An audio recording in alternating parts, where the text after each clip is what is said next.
어떤 분들은 선교 꼭 해야 됩니까? 그렇게 묻는 분이 있습니다. 예, 꼭 해야 합니다. 교회란 무엇입니까? 교회는 예수 그리스도의 몸입니다. 예수님께서 이 지상에 계시면서 하셨던 그러한 사역이 치료하고 그리고 가르치고 전하는 그러한 일이었습니다. 교회가 해야 될 이 3대 사역, 치료하고 가르치고 전하는 것, 결과적으로 치료하는 것도 그리고 가르치는 것도 전하기 위해서인 것이죠. 제자훈련을 왜 받습니까? 혼자만 좋아라고요? 아니잖아요.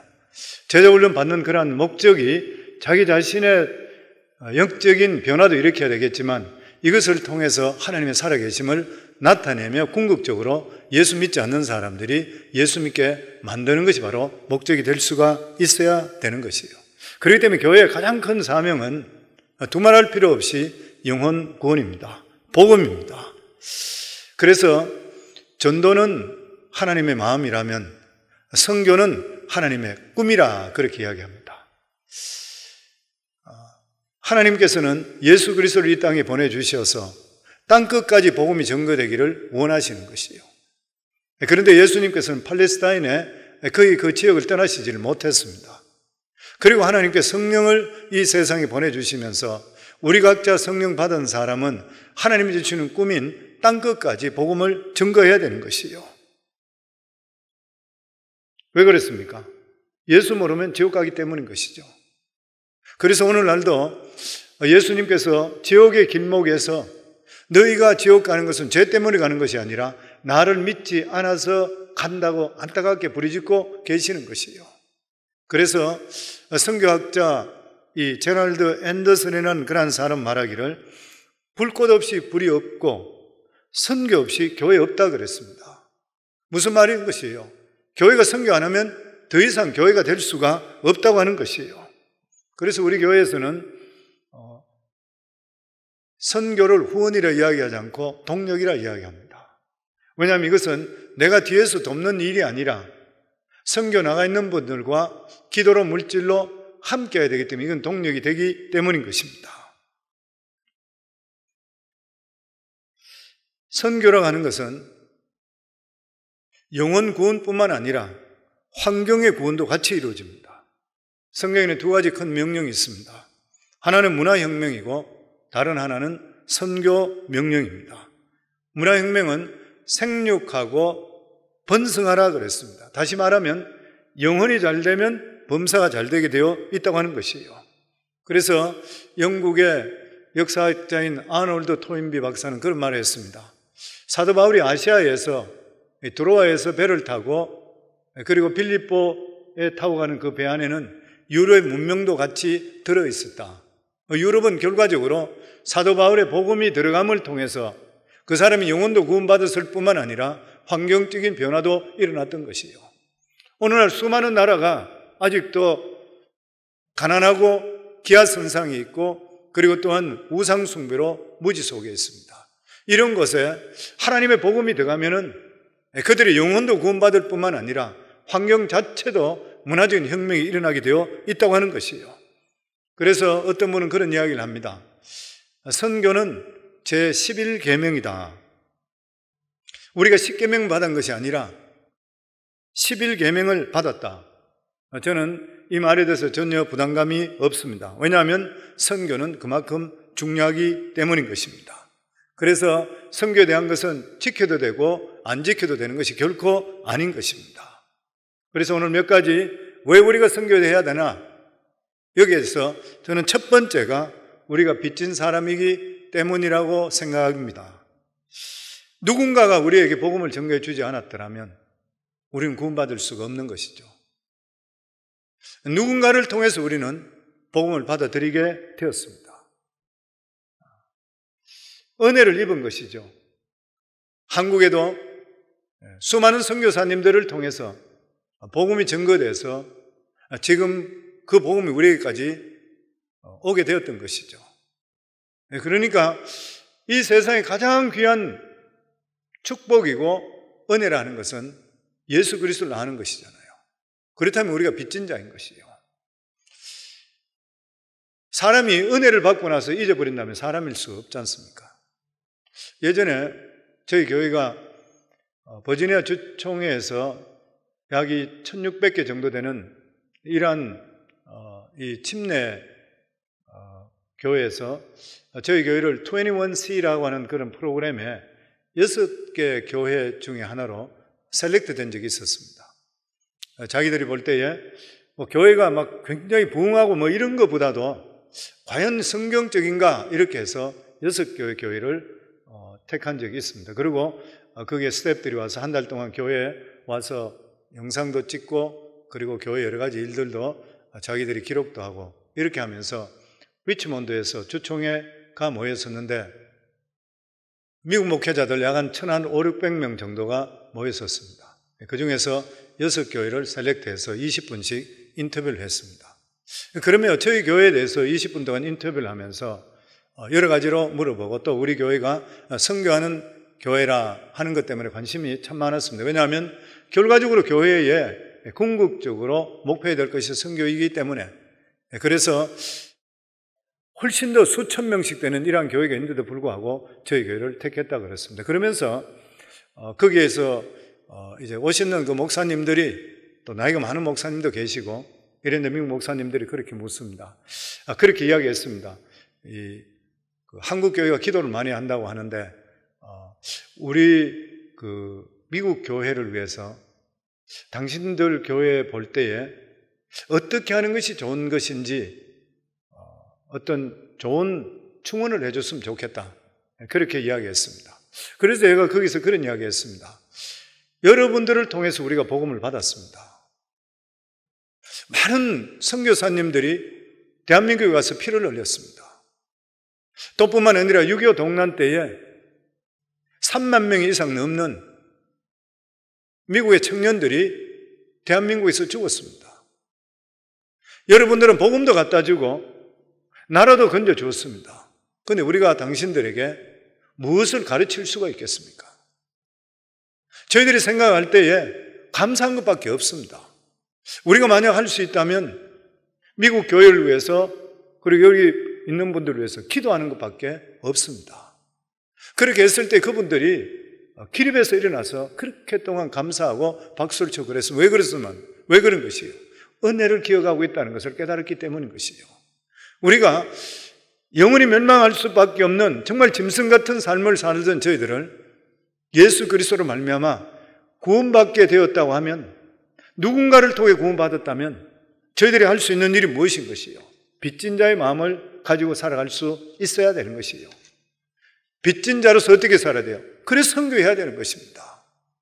그리고 두 번째로는 우리가 선교해야 되는 그러한 이유는 예수님 마지막 명령이기 때문인 것이요. 예수님께서 무슨 말씀을 하시더라도 우리는 무조건 순종해야 됩니다.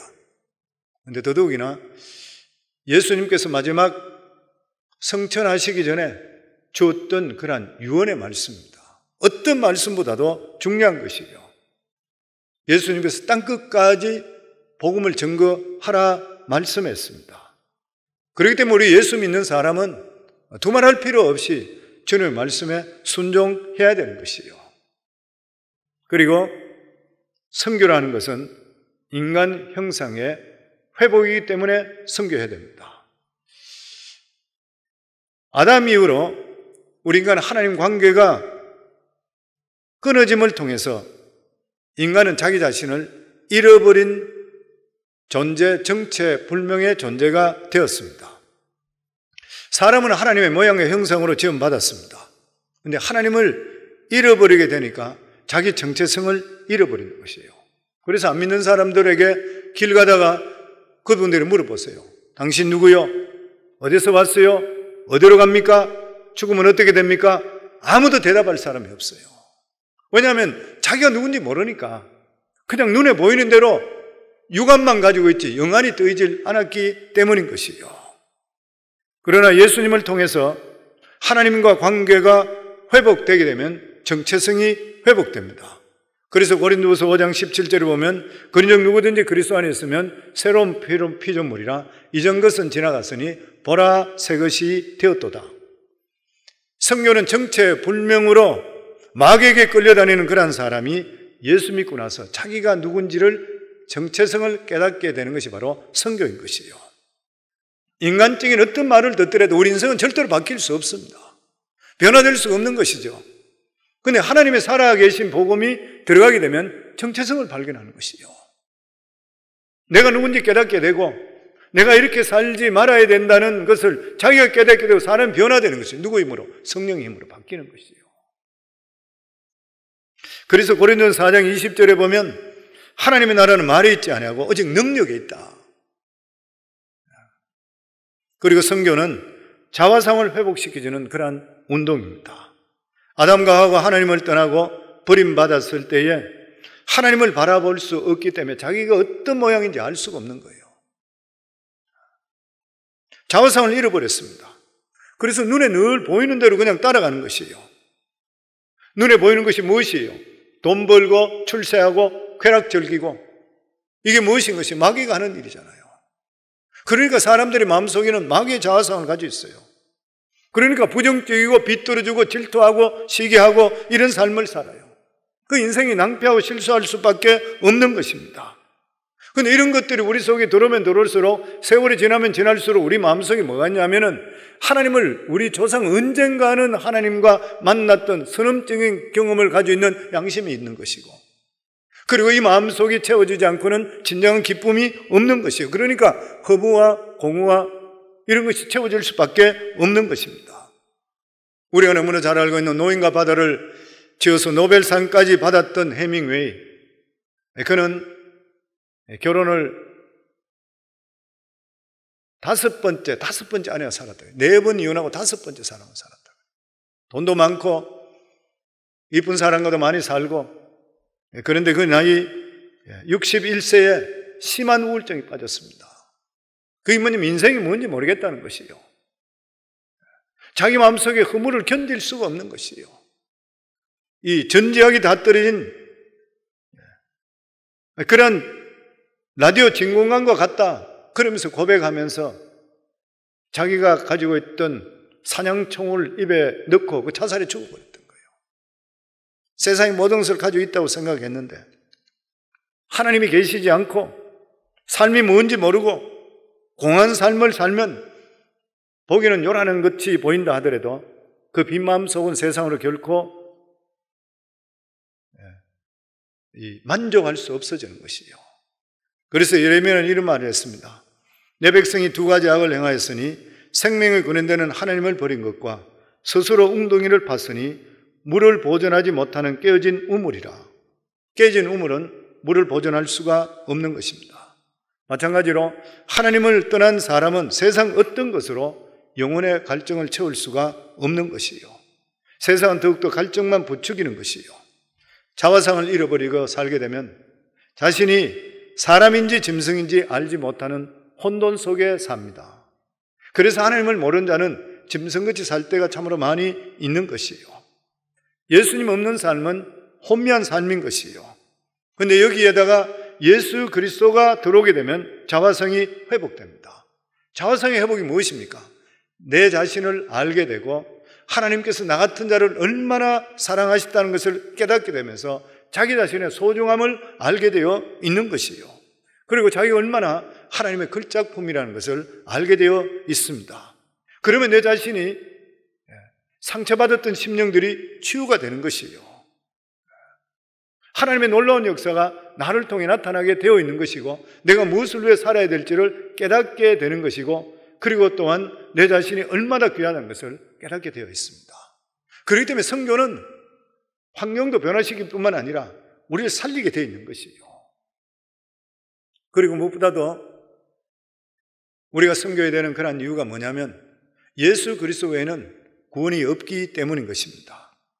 이 세상의 구원을 이룰 수 있는 유일한 길은 예수 그리스도밖에 없습니다. 길은 예수님밖에 없는 것이에요. 인간은 아담과 하와 이후부터 길을 잃어버렸습니다. 하나님께서 에덴 동산에서 아담과 하와를 쫓아내게 됐을 때에 영이 죽어버렸던 것이에요. 방향을 잃어버렸습니다. 그래서 어디서 왜 살며 어디로 가는지 모르고 그냥 사는 것이에요. 길이 모르는 것이에요. 그냥 길 잃은 존재가 되어버리고 그래서 정체성, 자화성이 다 깨져버리고 말았던 것이에요. 이 세상에는 수많은 사람들이 길을 인도하는 그런 사람들이 많이 있습니다. 그런데 이 사람들은 실제적으로 길을 찾는 사람이지 길을 이끌 수가 없는 것이에요.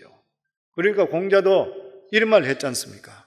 아침에 길을 찾으면 저녁에 죽어도 좋다. 공자 같은 위대한 그러한 성인군자들에도 불구하고 평생 그는 길을 찾던 사람이에요.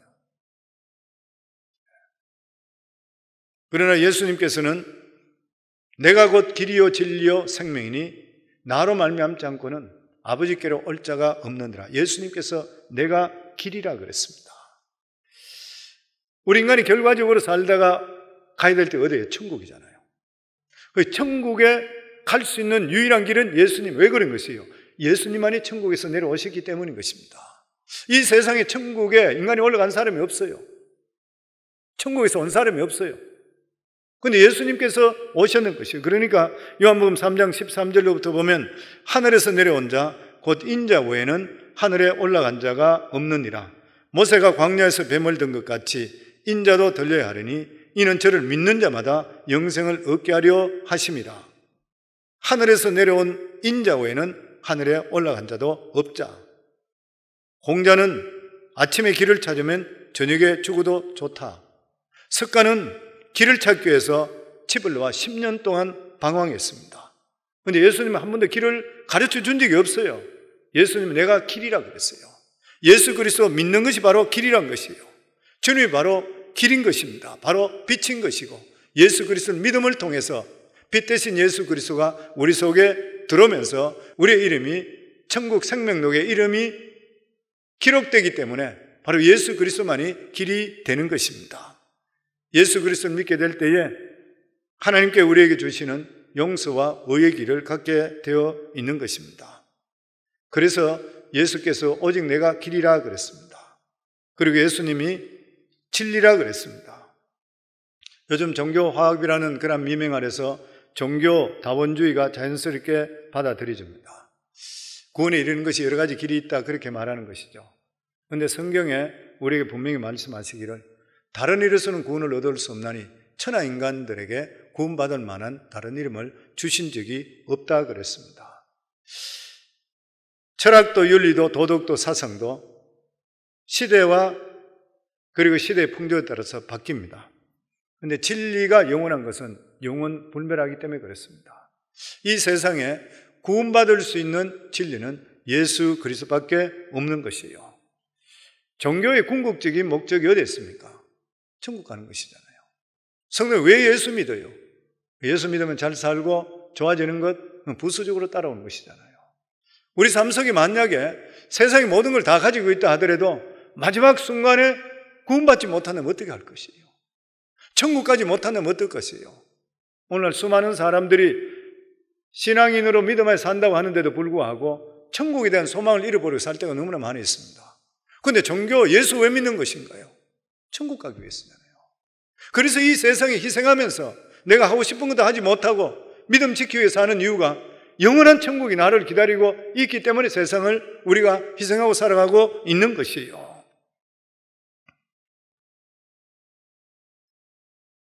만약에 우리 삶 속에 천국이 확실히 있다는 것을 알 수 있다면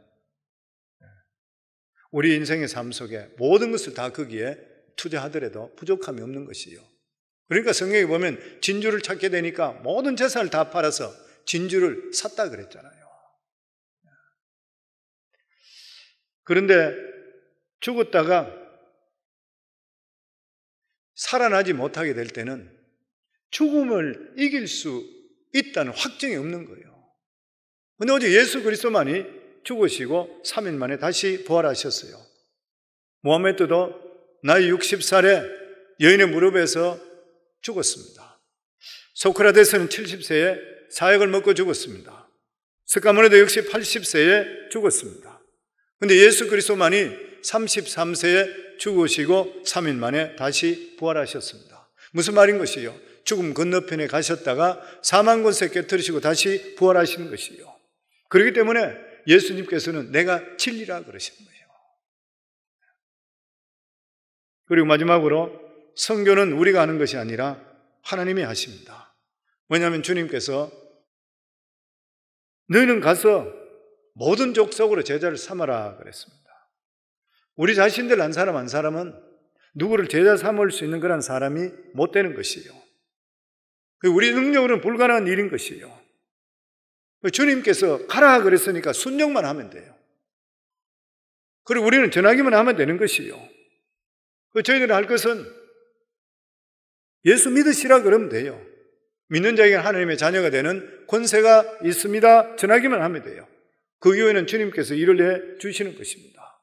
그래서 교회도 마찬가지인 것이에요. 땅끝까지 복음을 전가하라 그랬으니까 선교사를 내보내는 것이에요. 그리고 그건 전하면 돼. 어떤 선교사님들은 그래요. 생활비가 부족하고 뭐가 없고 여러 가지 이것 때문에 하나님 이것 때문에 막 고민하고 그렇게 이야기하는 분들이 있습니다. 우리 교회는 선교사를 많이 파송했으니까. 근데 항상 그런 이야기예요.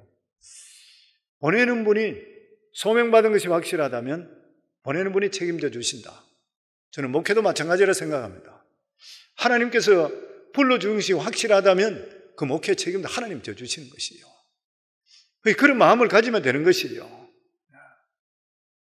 그렇기 때문에 교회라고 하는 것은 복음 전하기 위해서 존재하는 것이에요. 다시 이야기한다면 그리스도인이 왜 이 세상에 존재하는 것입니까? 사도 바울은 이렇게 말합니다. 차라리 내가 더 빨리 죽을 수 있다면 좋겠다. 왜냐하면 주님을 만나기 때문이다. 그러나 죽지 않고 이 세상에 살아남아 있는 이유는 복음을 전하기 위해서라. 우리가 이 세상에 살아남아 있는 이유가 복음을 전하기 위해서다. 많은 사람들이 세상에 오래 살기를 원합니다. 이 세상에서 행복하게 살기를 원합니다. 그런데 이것에 초점이 맞춰지면 잘못된 목표인 것이에요. 우리가 이 세상에 생명을 연장하여 살아야 되는 유일한 목표는 예수 그리스도, 예수를 믿고 구원받은 자들은 예수 그리스도를 전하기 위해서인 것이에요. 이미 구원받은 하나님의 백성들은 굳이 오래 살아야 될 별로 이유가 없습니다. 사도 바울 같은 경우는 빨리 죽었으면 좋겠다 그랬죠. 왜냐하면 천국에 가봤기 때문에. 근데 이 세상에 남아있어야 될 그러한 이유가 뭐냐면은 내가 너희들 위해서 내가 이 세상에 남아있어야 된다. 좀 더 심한 말을 하게 된다면 우리가 이 세상에 사업하는 것, 결혼하는 것, 건강하게 사는 것, 이 모든 것들도 모든 족속으로 제자 삼는 명령의 성취에 초점이 맞춰질 수가 있어야 되는 것이에요. 근데 이 명령 우리가 감당할 수가 없는 것입니다. 교회가 감당할 수 없는 그런 명령인 것입니다. 그러나 예수님께서 성천하시면서 이 명령을 행할 때 힘을 주시겠다고 약속했습니다. 그 힘이 무엇인 것이요? 성령의 힘인 것이요. 오직 성령이 너희에게 임하면 너희가 권능을 받고 예루살렘과 온 유대와 사마리아 땅끝까지 이르러 내 증인이 되리라. 그래서 우리가 이러한 일에 대해서 마음을 가지게 되면 하나님께서 내 인생도 책임져 주시고 또 뿐만 아니라 내 삶, 내 자녀들도 하나님이 책임져 주십니다. 왜냐하면 우리 목적과 목표가 주님의 기뻐하신 데 맞춰져 있기 때문인 것입니다. 어떤 사람은 그렇게 이야기합니다. 오직 선교, 오직 영혼 구원 그러면 너무 단세포적이라 그렇게 말하는 사람도 있습니다. 그러나 우리가 죽는 것이 확실하다면, 사실이라면 우리가 이 세상에 마지막 유일하게 감당해야 될 목적과 사명 역시 마찬가지로 가서 모든 족속으로 제자 삼는 것이요. 그리고 서로 사랑하는 것이요. 병들었든지 가난하든지 능력이 있든지 없든지 모두 다가 우리 살아가는 삶이 영혼 구원, 선교의 목적이 맞춰질 수가 있어야 되는 것입니다. 우리는 감당할 수 없지만 정확한 목표만 맞춰지면 하나님께 해주십니다. 저희 교회는 선교사, 자체 교회에서 파송해 있는 선교사들이 100명이 되고 협력 선교사가 59명이 됩니다. 그런데 저희 교회도 처음에 시작할 때에 우리가 이렇게까지 할 줄은 몰랐습니다. 그런데 교회가 처음 시작되면서 하나님께서 우리 교회에 대한 확실한 비전을 허락해 주셨습니다. 그것이 영혼 구원이죠. 열방에 복음을 전가하는 것입니다. 그렇다면 선교하는 일인 것이에요. 물론 우리가 로컬리 전도하는 일이지만 또 전 세계 열방에 수많은 사람들이 아직까지 복음을 접하지 못하고 있으니까 그들을 위해서 하나님 마음을 통해서 하나님께 기도하기를 선교사를 파송할 수 있도록 해 주시옵소서. 이렇게 했을 때에 우리 교회가 전혀 아무것도 없는 상태에서 어떻게 이런 일이 이루어질 수 있을까 이래 생각했는데 5년째 정도부터 선교사를 파송하기 시작했습니다. 그리고 지금 20년이 됐는데 자체 파송 선교사가 100명이 되었습니다. 그리고 그분들이 지금 56개국에 흩어져서 복음을 전가하고 있습니다. 우리가 할 수 있었는가요? 아니에요. 하나님께서 이 일을 하시기 위해서 믿음의 용사, 기도 용사, 물질의 용사들을 교회에 보내주시는 것이에요. 그리고 수많은 사람들이 우리 교인 아닌 분들도 이 선교에 같이 동참을 하고 있습니다. 신기한 일들이 벌어지는 것이에요. 그것을 보고 더더욱이나 느끼는 게 뭐냐면 선교는 우리가 하는 것이 아니구나. 하나님께서 원하시는 꿈에 대해서 우리가 초점을 맞춰주면 결국 하나님이 하는 것이구나. 그렇다면 우리의 삶도 똑같은 것이에요.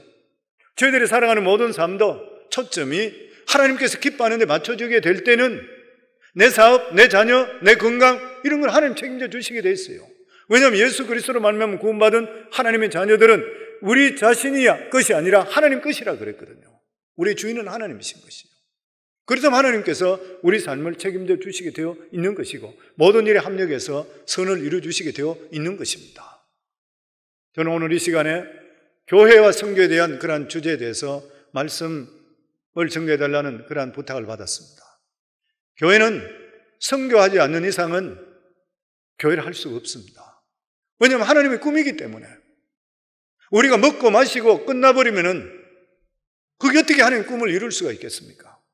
저희 교회 이야기에서 죄송하지만 우리 교회에 대한 모형을 이야기해달라 했기 때문에 말씀드린다면 저희는 교회에서 50% 이상이 선교로 나가고 그런 일들 통해 각 부서에서는 희생합니다. 교회 돈을 쓰지 않고 하나님의 드린 돈은 사람 살리고 영혼 살리는데 그러니까 예수 믿는 사람이 바른 믿음이 들어가면 다 동참하게 돼 있어요. 다 동참할 수밖에 없잖아요. 우리가 영혼 구원에 대한 믿음이 있다 그러면 하나님의 돈을 내가 먹고 마시면 얼마나 불편하겠어요. 근데 이것이 바로 쓰이게 될 때는 너무 기뻐서 잘 사는 거하고 상관없이 내가 할 수 있는 만큼 하게 되어 있는 것이에요. 그래서 오늘 이 시간 오늘 말씀을 듣는 교회와 그리고 성도님들 하나님의 꿈은 선교입니다. 하나님의 마음은 전도라면 누가 이야기했듯이 하나님의 꿈은 선교, 영혼 구원, 사람 살리는 것, 오병육제주로 수많은 영혼들이 주께로 돌아오는 그러한 역사가 임하게 될 때 하나님께서 기뻐하셔서 선교하는 교회, 선교하는 성도는 반드시 하나님께서 영혼이 잘된 같이 범사에 잘되게 해주실 뿐만 아니라 살아가는 삶이 가치 있는 삶으로 살아가게 되어 있고 멋진 인생으로 바뀌게 되어 있는 것입니다. 그래서 오늘 이 시간 모든 말씀 듣는 모든 분들 그리고 특별히 교회에 도전합니다. 다시 한 번 더 주님의 꿈을 가지시기 바라고 주께서 하시는 것을 보시기 위해서 목적과 목표를 분명히 정하시고 하나님이 기뻐하는 일에 초점을 맞추기를 주의 이름으로 축원합니다. 아버지 하나님 은혜 참으로 감사합니다. 오늘 이 시간 교회와 선교에 대한 말씀을 전했습니다. 성령님께서 기름 부어주시고 역사하여 주시어서 혹여나 선교하는 것이 힘든다 생각하는 것이나 아니면 교회가 적어서 목회자 월급도 잘 나가지 못하는데 어떻게 내가 선교할 수 있나 이렇게 생각하는 그러한 교회, 아니면 교회가 아주 커서 교회 건물 유지나 목회자들 월급 나가는 것으로 인해서 아예 선교는 생각하지 못하는 그러한 교회가 있다면 다시 한 번 더 하나님의 꿈이 무엇인지를 깨닫게 해주시고 회복될 수 있도록 해주시고 그리고 하나님의 꿈을 이룰 수 있는 이러한 교회, 그래서 성령의 강력한 기름 부음이 온 교회에 임하게 하시고 온 성도들이 다시 한 번 더 오직 길이요 진리요 생명되는 예수 그리스도의 그 비전을 가지고 꿈을 이룰 수 있는 저희가 모두 될 수 있도록 주님 축복해 주시옵소서. 예수님 이름으로 기도하옵나이다. 아멘.